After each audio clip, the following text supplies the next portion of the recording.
Top 3 investments that will make you rich in 2026 according to data.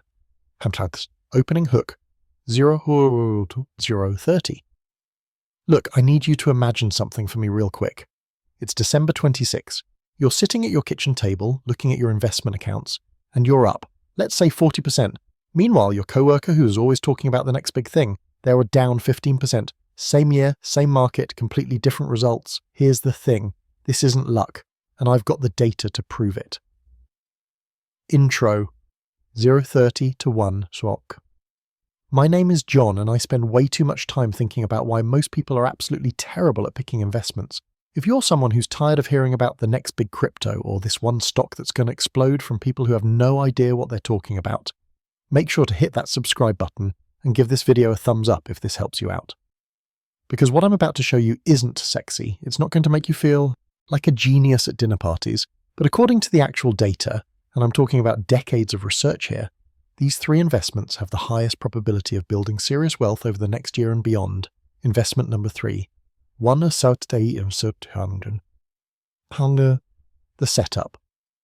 Alright, let's start with number 3. And I already know some of you are going to click off this video when I say this, but stay with me because the math is absolutely bonkers. Number 3 is low-cost S&P 500 index funds. I know, you're thinking, John, that's boring. That's what my dad invests in. I want something exciting. And that's exactly the problem. That's exactly why 89% of active fund managers, these are professionals by the way, people who do this for a living, underperformed the S&P 500 over the last 15 years according to S&P Dow Jones indices. Let me say that again. 9 out of 10 professionals whose entire job is to beat the market can't beat the market. The math that changes everything. Here's what most people don't realize. Let's say you invest $10,000 right now. The S&P 500 has historically returned about 10% annually over long periods. Now, I'm going to be conservative for 2026 and say you get 8% because look, we can't predict the future, but we can look at patterns. 8% on 10,000 is $800. You might be thinking, that's it? That's what's going to make me rich? Hold on, here's where it gets really interesting. Let's say you don't just invest $10,000 once. Let's say you invest $100 every single month into an S&P 500 index fund. That's $6,000 a year. Over 20 years, at that same 8% average return, you don't have $120,000. You have approximately $295,000. But here's the thing that blows my mind. If you started this 10 years ago, you would have about $91,000 right now from just $1,000 in contributions. That's $31,000 in pure gains for literally doing nothing except setting up an automatic transfer. The psychology shift now. Here's the psychological shift that most people miss. Investing in index funds isn't about getting rich quick, it's about guaranteed participation in economic growth. When you buy an S&P 500 index fund, you own a piece of the 500 largest companies in America. Apple, Microsoft, Amazon, Google, all of them. The question isn't, will the S&P 500 go up? The question is, do you believe the American economy will be bigger in 20 years than it is today? And if your answer is no, then honestly, we have bigger problems than investment strategy. The real edge. Here's what the wealthy understand that everyone else doesn't. The real edge isn't in picking winners, it's in fees and time. A typical actively managed mutual fund charges around 1% in fees. Vanguard's S&P 500 index fund, 0.03%. That might not sound like a big difference, but on a $100,000 portfolio over 30 years, that 1% fee costs you approximately $5,000 in lost returns. $65,000 just gone because someone convinced you they could pick better stocks than a simple index. Actionable steps. So here's what you do. Open a brokerage account. Fidelity, Vanguard, Charles Schwab, doesn't really matter. Search for S&P 500 index fund, or just buy the ticker VOO or SPY. Set up automatic monthly investments of whatever amount you can genuinely afford. $100, $500, $1,000, it doesn't matter, as long as you're consistent. And then, and this is crucial, you forget about it. You don't check it every day, you don't panic when it drops, you definitely don't sell when everyone else is freaking out. Because here's a fun fact. If you invested in the S&P 500 at its peak, right before the 2008 financial crisis, The absolute worst time to invest, you'd still be up over 300% today if you just held on. Investment number 2, £1,800. The controversial pick. All right, number 2, and this one's going to be controversial, but the data is undeniable. Number 2 is yourself, specifically investing in skills that increase your earning power.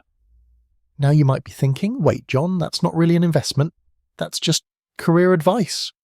Wrong. It's the highest returning investment most people will ever make, and they completely ignore it. The shocking math. Look, here's a statistic that should make you uncomfortable. According to the Bureau of Labor Statistics, the median weekly earning for someone with a bachelor's degree is about $1,042. For someone with just a high school diploma, $853. That's a $5 and $9 difference per week. Multiply that out, and we're talking about $30,000 more per year. But here's where it gets really interesting. Let's say you spend $4,000 on a certification, a course, or a skill that increases your salary by just $10,000 a year. That's a 200% return in year 1. In year 2, you still have that $10,000 raise. So now you've made $20,000 from a $5,000 investment. That's 400%. Show me a stock that does that consistently. I'll wait. The data nobody talks about. Here's what most people don't realize. A study by Georgetown University found that over a lifetime, the difference in earnings between a high school graduate and a bachelor's degree holder is approximately $1 million. $1 million. But it's not just about formal education. I'm talking about strategic skill acquisition, learning high-income skills like sales, coding, digital marketing, data analysis, project management, skills that are in demand and that you can learn in months, not years. Real-world example. Let me give you a concrete example. I know someone, let's call her Sarah, who is making $45,000 a year in a generic office job. She spent 6 months learning SQL and data visualization tools like Tableau through online courses. Total cost? About $2,000, including course fees and her time. She applied for data analyst positions and landed a job making $72,000. That's a $27,000 annual increase from a $2,000 investment. In terms of ROI, that's literally 350% in the first year alone. And that increased earning power compounds every single year for the rest of her career. What's the psychological barrier? Here's the thing though. Most people won't do this. You know why? Because investing in yourself feels risky. It feels uncomfortable. There's no guarantee. But you know what? There's no guarantee in the stock market either. The difference is that with the stock market, you're hoping external factors work in your favor. When you invest in yourself, you're taking control.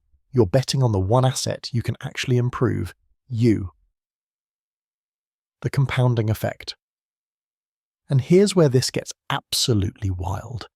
Every $10,000 increase in your annual income isn't just an extra $10,000. If you invest that extra income, it multiplies. Let's say you increase your income by $15,000 per year through skill development, and you invest an extra $500 per month from that increase. Over 20 years at 8% returns, that's an additional $295,000 in your investment account. From one skill upgrade. What actually works in 2026? Now look, I'm not telling you to go back to college and rack up $100,000 in student loans. That's often a terrible investment. I'm talking about strategic, focused learning. For 2026, here's what the data shows is in demand. AI and machine learning basics, not to become a data scientist, but to understand and work with AI tools. Cloud computing certifications like AWS or Azure, sales skills, especially consultative selling. Digital marketing with a focus on analytics. And honestly, just learning how to communicate effectively and manage projects can boost your earning potential by 20-30%. Hal's actionable steps. So here's what you do. Take an honest look at your industry and identify the skills that separate the $50,000 earners from the $80,000 earners. Not the $50,000 from the $100,000. That's usually talent or luck. But that middle jump, that's usually skills. Then invest $2,000 to $5,000 and 3 to 6 months learning those skills. Online courses, certifications, boot camps, whatever gets you there fastest. Then, and this is crucial, you need to actually leverage those skills. Update your resume, apply for new positions, or negotiate a raise at your current job with your new capabilities. Most people learn the skill and then just sit on it. Don't be that person. Investment number 1. Jaktutföra 1600 to 2400 på. Kalk. The unexpected winner. All right, number 1. The investment that has the highest probability of making you wealthy in 26 and beyond. And before I say it, I need to address something. Some of you are waiting for me to say Bitcoin or some hot tech stock or real estate or gold, and look, all of those can be part of a portfolio. But the number 1 investment, according to the data, the one that separates the wealthy from everyone else, is your savings rate. I know, you're thinking, John, that's not even an investment. You just told me to save money. But hear me out, because the math on this is absolutely insane. Past the fundamental truth, here's what most people don't realize, and this is going to sound harsh, but it's true. You cannot invest your way out of a low savings rate. Let me prove it to you. Let's say you save $100 per month and invest it at an incredible 15% annual return, which is higher than what Warren Buffett averages, by the way. After 20 years, you'll have about $151,000. Now let's say you save $100 per month but only get a cent return, below the historical average. After 20 years, you'll have approximately $262,000. You saved 5 times more per month with a worse return, and you ended up with almost twice as much money. The math doesn't lie. Your savings rate matters more than your investment returns, especially in the beginning. The data that changes everything. Here's a study that changed how I think about money. Researchers found that the median savings rate in America is around 5% of income. The top 10% of earners, they save closer to 20 or 30%. But here's where it gets really interesting. They found that your savings rate is the single strongest predictor of how quickly you'll achieve financial independence. Not your income, not your investment returns, your savings rate. Someone making $1,000 and saving 30% will likely become wealthy faster than someone making $120,000 and saving 5%. I'm not exaggerating. Let's do the math. The math that proves everything. Person A makes $30,000 and saves 30%. That's $18,000 per year, or $1,500 per month. Person B makes $120,000 and saves 5%. That's $6,000 per year, or $400 per month. Both invest at 8% annually. After 15 years, Person A has approximately $520,000. Person B has approximately $3,000. Person A, making half as much, has 3 times more wealth. 3 times, because they prioritize savings over consumption. Ciao, Thitapo. The psychology of wealth. Now, here's the psychological shift that most people never make. They think wealth is about earning more. And yes, earning more helps, but wealth is actually about the gap between what you earn and what you spend. There's a concept called lifestyle inflation that destroys most people's wealth-building potential. You get a $20,000 raise, and suddenly you're spending $20,000 more. New car, bigger apartment, nicer restaurants.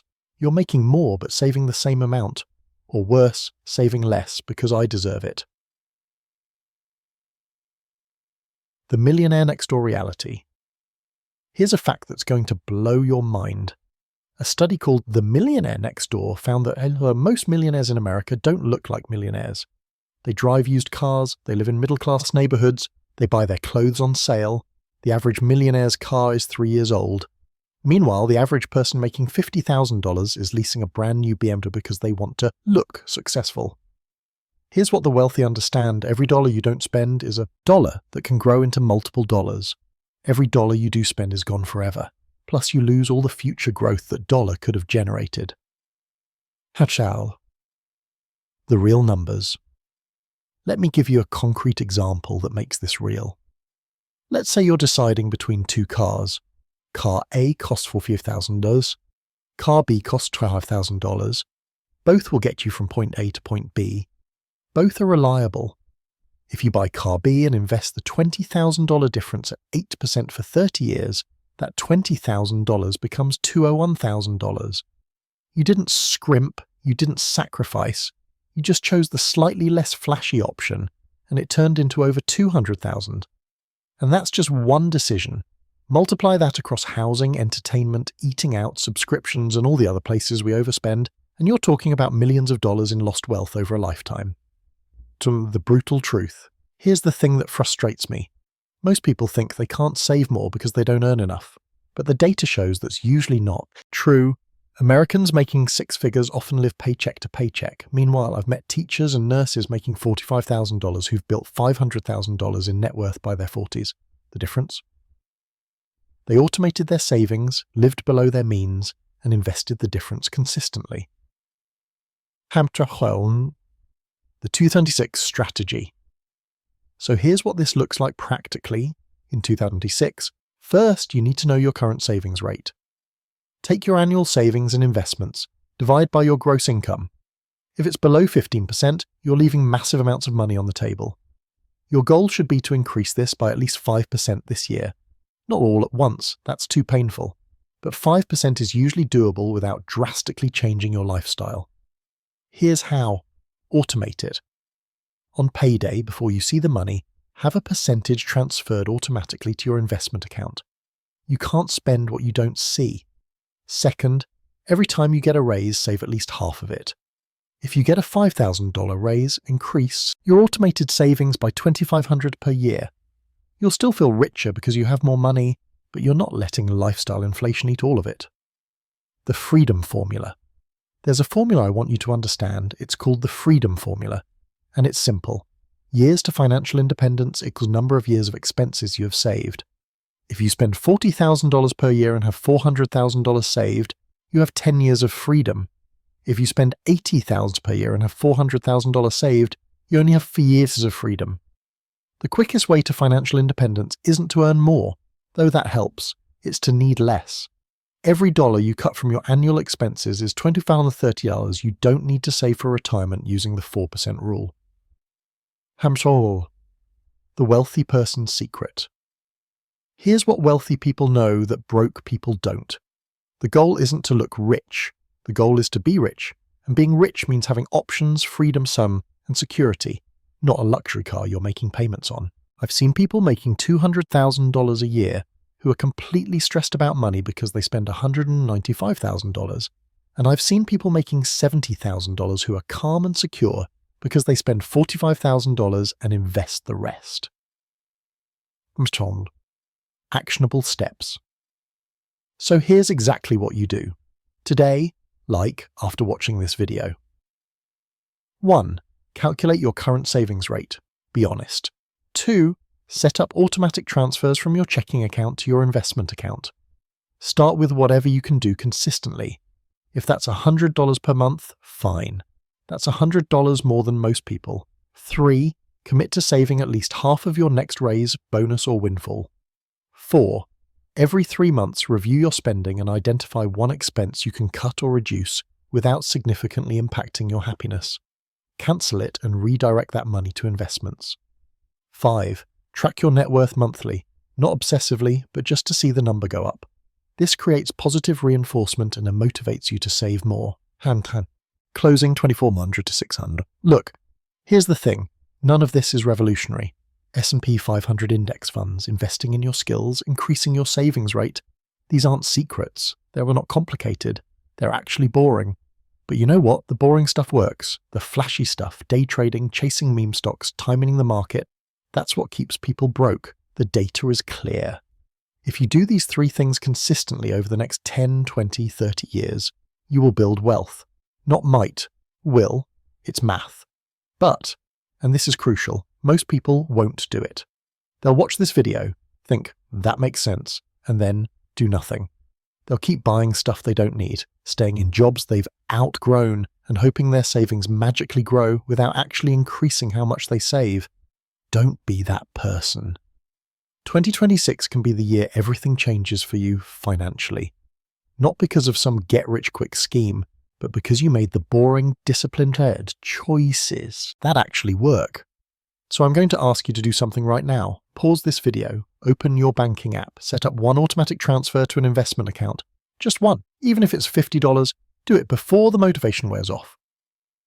Because here's what I've learned spending way too much time thinking about money. The people who build wealth aren't the smartest people. They're not the highest earners. They're the people who take action and stay consistent. If this video helped you, hit that thumbs up button and subscribe, because I make videos like this every week breaking down the financial decisions that actually matter. Now go set up that automatic transfer. Your future self is counting on you. I'll see you in the next one.